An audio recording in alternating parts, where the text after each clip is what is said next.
오늘 성경 말씀은 요한복음 20장 30절에서 31절입니다. 복음의 핵심은 무엇입니까? 바로 예수님입니다. 그런데 그런 예수님의 생애를 증언하기 위해 왜 한 사람을 통해 한 권으로 설명하지 않고 4명의 각각의 다른 저자를 통해 복음서를 기록하게 했을까요? 우선 4명의 저자가 복음서를 쓴 대상이 달랐습니다. 마태복음은 유대인을 대상으로 썼고 마가복음은 로마인을 대상으로 썼으며 누가복음은 그리스, 헬라 문화권 사람들을 대상으로 썼습니다. 그런데 관점이 비슷한 공간복음, 즉 마태, 마가, 누가복음과 90%의 내용이 다른 요한복음은 모든 지역 사람들, 즉 세계의 모든 사람들을 대상으로 썼습니다. 어떤 분은 사회에서 민감한 일이 벌어질 때 그것을 이해하기 위해 각각 다른 관점을 가진 4종류의 신문을 읽는다고 합니다. 2개는 보수적 관점이고 2개는 진보적 관점의 신문이라고 합니다. 그렇게 함으로써 균형 잡힌 시각을 제공받을 수 있기 때문입니다. 자기가 좋아하는 쪽의 매체만 접하게 되면 확증 편향이 됩니다. 사람은 자기가 듣고 싶은 것만을 듣기 때문에 자기가 좋아하는 쪽만 보면 계속 그렇게만 흐릅니다. 진보적이면 진보적인 것만, 보수적이면 보수적인 것만 듣고 보려고 하게 됩니다. 그러면 균형이 잡히지 않게 됩니다. 복음서도 4명의 각기 다른 사람들이 예수님의 생애를 증언하면서 서로의 관점을 보완하며 예수님의 모습을 생생하게 보여줍니다.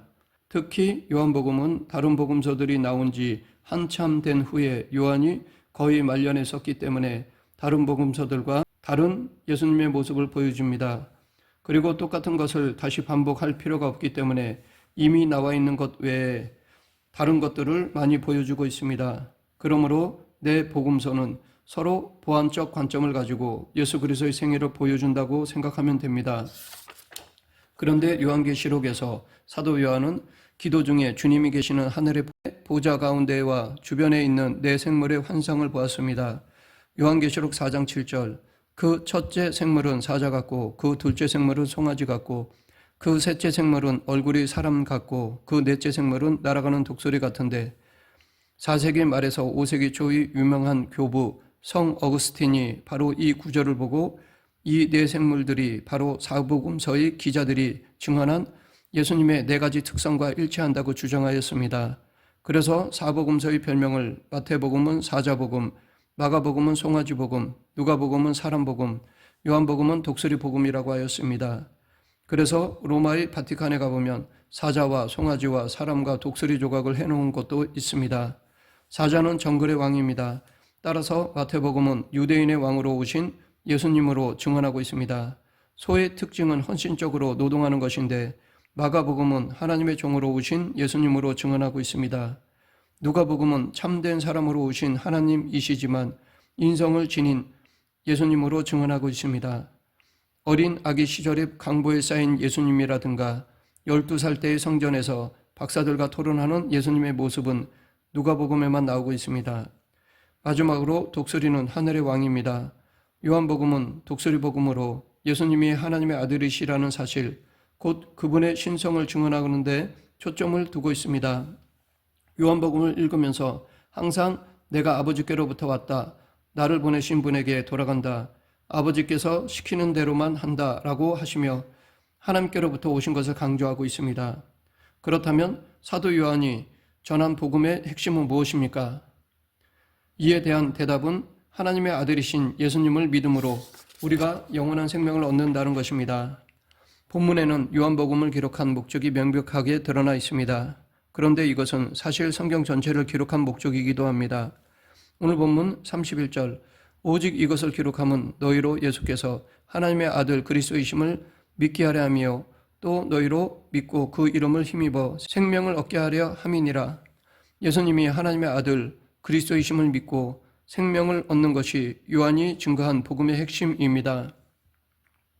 그러면 예수님께서 하나님의 아들이라는 것을 어떻게 알 수 있을까요? 그것을 알려주기 위해 요한은 그 증거로 표적들을 기록하였습니다. 그것이 30절입니다. 예수께서 제자들 앞에서 이 책에 기록되지 아니한 다른 표적들도 많이 행하셨으나 예수님께서 요한복음에 기록된 기적들 외에 더 많은 기적들을 행하셨지만 31절에서 오직 이것을 기록함은이라고 한 것은 요한복음에 나오는 7개의 기적들을 가리킵니다. 그런데 이 7가지 기적들을 단순히 기적이라고 말하지 않고 개역 성경에서는 표적이라고 부릅니다. 이것은 사인이라는 말입니다. 즉, 이 기적들은 모두 예수님이 하나님의 아들 되심을 증언하는 독특한 목적을 지닌 사인이라는 것입니다. 사인, 즉 표지판은 그 자체가 중요한 것이 아니라 다른 무언가를 가리킵니다. 즉, 이 표적들은 예수님이 하나님의 아들이심을 가리키는 표지판이라는 의미를 담고 있습니다. 그러하기에 이 시간 요한복음의 7가지 표적들을 가리키는 대로 예수님이 하나님의 아들이시라는 사실, 곧 예수님의 신성의 증거들을 살펴보고자 합니다. 첫째, 가나의 혼인잔치 사건입니다. 이 기적은 우리가 잘 아는 대로 물을 포도주로 변화시키는 사건으로서 질적인 변화를 나타내는 기적입니다. 예수님만이 인생에 이런 질적인 변화를 가져다 주신다는 사인입니다. 사도 바울은 우리가 예수님을 믿는 순간 일어나는 최대의 변화를 그런즉 누구든지 그리스도 안에 있으면 새로운 피조물이라 이전 것은 지나갔으니 보라 새 것이 되었도다 라고 하였습니다. 여기 새로운이라는 말은 헬라어 원어로 보면 질적인 새로움을 뜻합니다. 사도 요한도 예수께서 이 첫 표적을 갈릴리 가나에 행하여 그의 영광을 나타내심에 제자들이 그를 믿으니라 라고 하였습니다. 여기에서 표징이 바로 표적인데 거기에 각주가 달려있는 것을 읽어보면 예수의 신성을 보여주기 위한 상징적으로서의 기적, 세메이온이라고 되어 있습니다. 이것은 예수님께서 질적인 변화의 주인이심을 보여주는 표적이었습니다. 둘째, 왕이 신하의 아들을 고치신 사건입니다. 이것은 예수께서 유대에서 갈릴리로 오신 후에 행하신 두 번째 표적이었습니다. 가나의 혼인잔치 사건 이후 6월절에 예루살렘으로 가셨던 예수님은 사마리아를 거쳐 다시 갈릴리로 돌아오셨는데 첫 번째 표적을 보여주신 가나로 가셨습니다. 그때 왕의 신하 한 사람이 와서 자기 아들이 죽어가고 있으니 고쳐달라고 애원하였습니다. 그의 아들은 가버나움에서 앓고 있었는데 가나와 가버나움은 당시에 걸어서 하루 반나절 이상 걸리는 거리였습니다. 아마 왕의 신하는 예수님이 자기 아들이 있는 곳으로 가서 고쳐주실 것을 기대했을 것입니다. 그런데 예수님은 가라 내 아들이 살아있다 라고 말씀하셨습니다.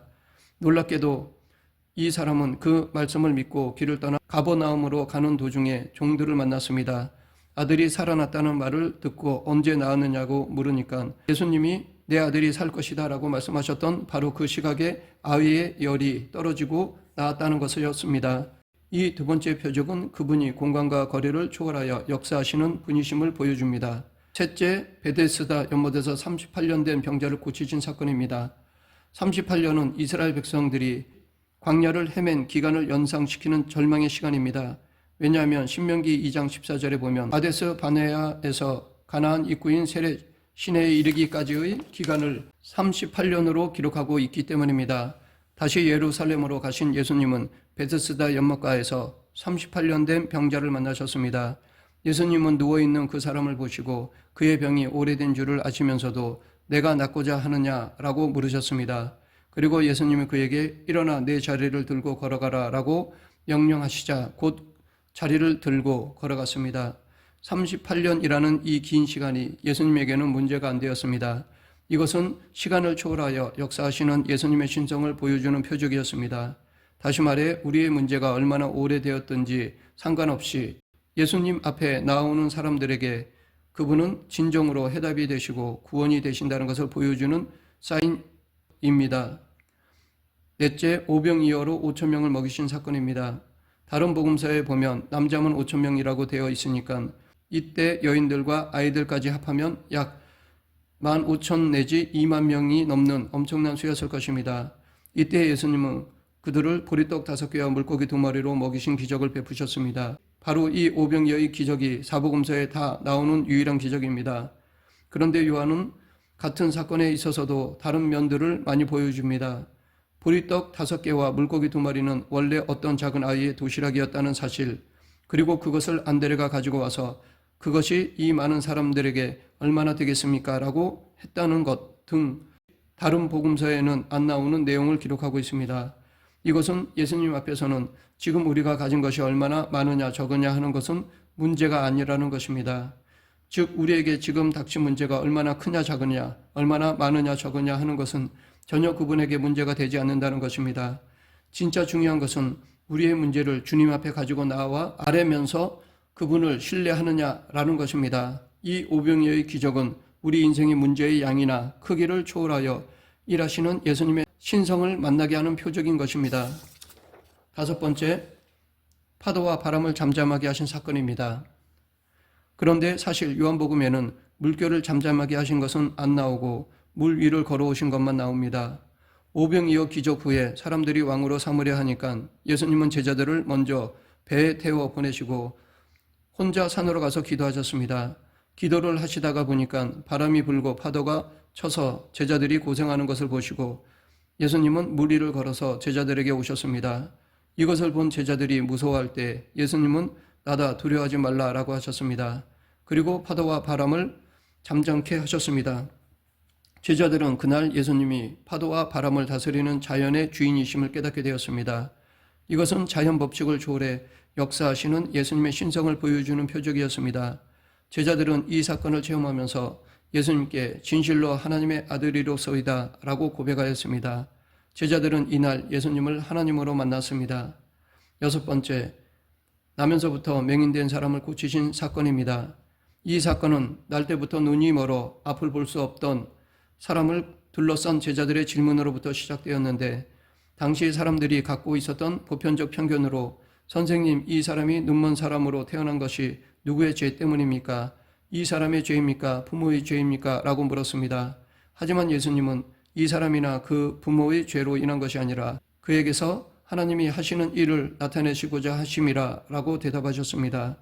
즉 어떤 불행한 일이 닥칠 때 혹은 날 때부터 안 좋은 것을 가지고 태어나거나 장애가 있다거나 하는 것은 결코 하나님의 저주를 받은 것이 아니라는 것입니다. 이 사람의 죄 때문도 아니고 부모의 죄 때문도 아니고 하나님의 영광을 드러내려는 뜻이 있다는 것입니다. 이 사건은 예수님은 운명을 초월해 일하시는 분이시며 사람의 운명을 바꾸실 수 있는 창조자이심을 보여주는 표적입니다. 일곱 번째, 죽은 나사로를 살리신 사건입니다. 죽음은 인간이면 누구나 삶의 여정에서 피할 수 없는 절망입니다. 예수님이 이 땅에 계실 때 사랑하시던 나사로가 병을 얻어 죽게 되었습니다. 11장 3절에 사랑하시는 자가 병들었나이다 라는 기록이 있습니다. 나사로는 예수님이 사랑하시는 자였는데도 병이 들었다는 것입니다. 즉 주님께서 사랑하시는 자라도 병이 들 수도 있고 죽을 수도 있다는 것입니다. 우리가 병이 들고 힘든 일을 당하는 것은 하나님이 사랑하지 않으셔서가 아닙니다. 하나님이 사랑하시는 사람도 어려움을 당할 수도 있고 심지어 죽을 수도 있습니다. 그러나 그것이 끝이 아니라는 사실입니다. 예수님께서 죽은 나사로를 다시 살리셨습니다. 이 사건은 인류 역사의 마지막에 있을 부활의 사건을 미리 보여주신 것으로 예수님이 죽은 자들의 부활의 주가 되심을 보여주는 표적입니다. 이렇게 사도 요한이 전한 복음은 예수님이 하나님의 아들이심을 보여줍니다. 예수님은 질적인 변화의 주인이시고 공간을 초월하시고 시간을 초월하시고 양을 초월하시고 어떤 상황도 운명도 초월하시고 마침내 죽음을 이기시고 죽음을 부활로 바꾸시는 분이십니다. 그러하기에 요한이 전하는 복음은 우리가 이 예수님을 믿음으로 궁극적으로 영생을 얻는다는 것입니다. 이 영생은 죽은 다음에 누리는 천국의 소망만이 아닙니다. 사도 요한은 요한복음에서 영생을 지금 여기에서 현재 누리는 것으로도 증언하고 있습니다. 요한복음 5장 4절에서 예수님은 내 말을 듣고 또 나를 보내신 분을 믿는 사람은 생명을 가지고 있고 라고 하였습니다. 예수 그리스도를 알고 믿고 누리는 충만한 기쁨, 이것이 바로 복음적 삶의 본질입니다. 이 복음을 다시 말하면 예수님이 내게 모든 것이라는 것입니다. 세상은 우리에게 예수님이면 다냐라고 묻습니다. 그때 우리는 그렇다, 예수님이 전부다 라고 대답할 수 있어야 합니다. 예수님이 부활이고 예수님이 길이고 예수님이 진리이고 예수님이 생명이시고 예수님이 구원이시고 예수님이 소망이시고 예수님이 기쁨임을 고백해야 합니다. 말씀을 맺겠습니다. 이 땅에서 예수님과 동행하며 그분을 알아가고 그분의 뜻대로 살아가는 삶, 그것이 바로 영생입니다.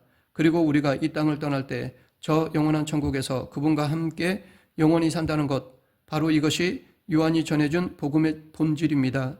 이 복음의 본질을 늘 기억하며 살아가는 저와 여러분이 되길 간절히 축원합니다. 기도하겠습니다. 사랑과 은혜가 풍성하신 하나님 아버지, 우리의 모든 것 되시는 예수님을 이 땅에 보내주시고 구원을 이루어 주심을 감사합니다. 하나님의 자녀로 합당한 삶을 살아가게 하여 주시옵소서. 예수님 이름으로 기도드립니다. 아멘.